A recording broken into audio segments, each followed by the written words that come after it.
I'm ASCB. I'm a postdoctoral fellow at UT Southwestern Medical Center. Today I will talk about my recent work on non-canonical determinants of cell fate and a Bayesian framework for prediction of cell fates. The central question here is, why do genetically identical cells behave differently despite being under the same environment? In particular, what are the regulators of different fates?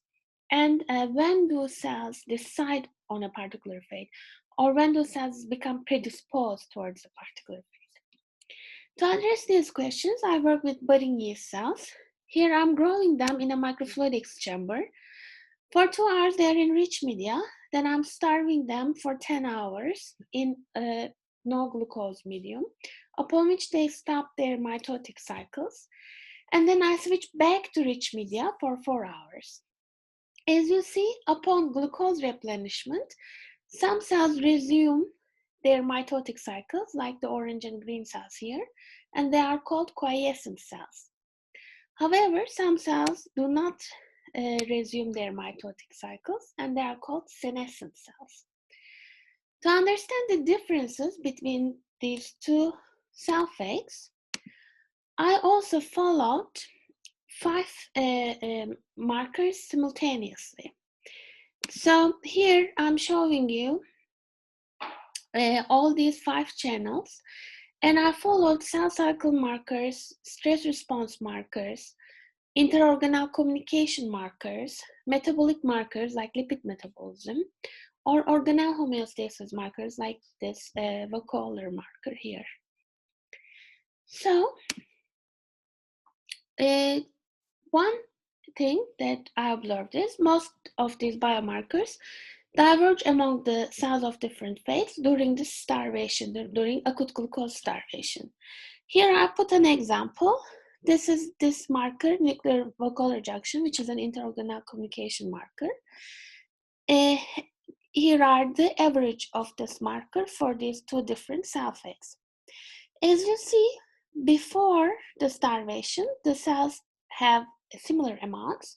However, during starvation, this marker expands in quiescent cells, but do not in senescent cells. So this was the case for almost all biomarkers I followed. And then my next question was, can I find a marker that is already different before the starvation?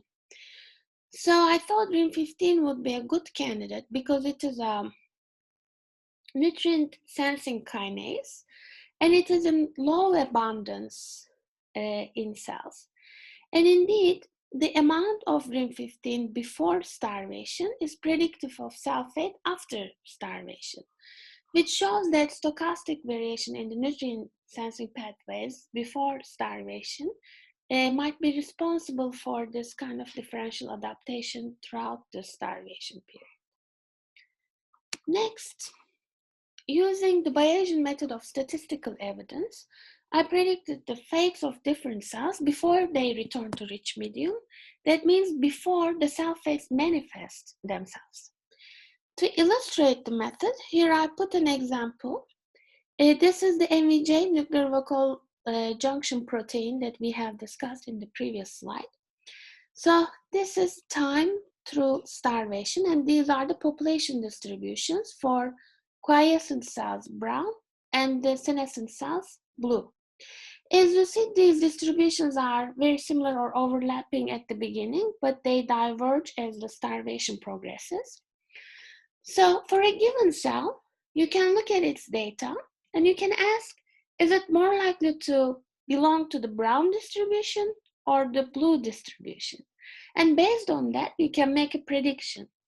Here I put on this axis, I put the correct prediction percentage. As you see, when these distributions are overlapping, the predictions are correct about 50% of the time, which is what a random guess would do for a binary case. But as the distributions diverge, the predictions become more and more accurate. And this method also allows you to put together information from multiple biomarkers.